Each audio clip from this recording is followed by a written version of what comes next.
নজর রাখবো যে খবরের দিকে। বিহারে ফের সমস্যায় মহাগঠবন্ধন, জোট ছেড়ে বেরিয়ে গেল ঝাড়খণ্ড মুক্তি মোর্চা।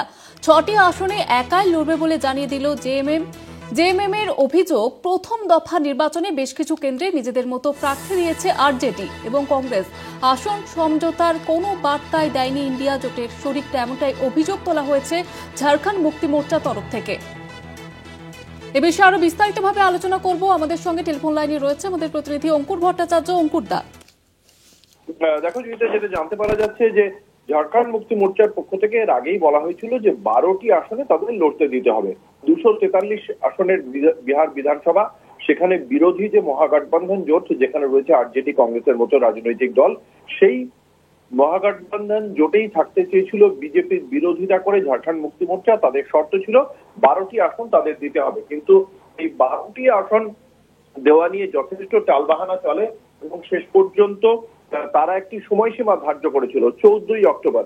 14ই অক্টোবরের মধ্যে যদি তাদের এই বিষয়ে 12টি আসন স্থির করে না দেওয়া হয়, তাহলে তারা এককভাবে প্রতিদ্বন্দ্বিতা করবে, একথা আগেই ঘোষণা করেছিল। সেই মতোই দলটি অবশ্য 12টি আসনের বদলে 6টি বিধানসভা আসনে প্রতিদ্বন্দ্বিতা করবে বলে জানিয়ে দিয়েছে। 6টি বিধানসভা আসন হলো চাকাই, ধামদাহা, কাটুরিয়াটা তফসিলি উপজাতির অন্তর্গত, মণিহারি সেটাও তফসিলি উপজাতিদের দ্বারা সংরক্ষিত আসন, জামুই এবং তিরপাইন্তি এটা তফসিলি জাতি সংরক্ষিত আসন।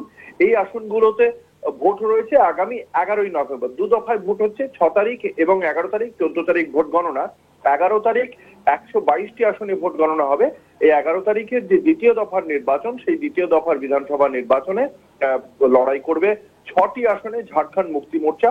এবং এই 6টি আসনে জন্য সম্মানজনক আসন হিসেবে 12টি আসন চেয়েছিল, কিন্তু যেহেতু তাদেরকে দেওয়া হয়নি, তারা আজকে তাদের পক্ষ থেকে দলীয় মুখপাত্র সুপ্রিয় ভট্টাচার্য যে সাংবাদিক সম্মেলন করেছেন, তারা বলেছেন, সেখানে মনে করিয়ে দিয়েছেন যে 2019 সালের ঝাড়খণ্ডের যে নির্বাচন হয়, সেখানে কংগ্রেস এবং আরজেডিকে তারা সমর্থন দিয়েছিল। আরজেডিকে 7টি আসন ছেড়ে দিয়েছিল, একজন বিধায়ককে মন্ত্রীও করে তারা। তাদের ঝাড়খণ্ডে যে জেএমএম এর যে মন্ত্রিসভা রয়েছে, সেখানে আরজেডি থেকে মন্ত্রীও করে।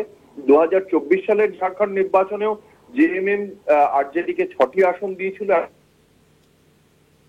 কিন্তু এক্ষেত্রে যেহেতু এই আসন চাইলো না, মানে দেওয়া হলো না তাদের, তাই এবারের নির্বাচনটা দ্বিমুখী থেকে বহুমুখী প্রতিদ্বন্দ্বিতা হবে, এমনটাই ঘোষণা করলেন ঝাড়খণ্ড মুক্তি মোর্চার মুখপাত্র। ধন্যবাদ জানাবো অঙ্কুর দা।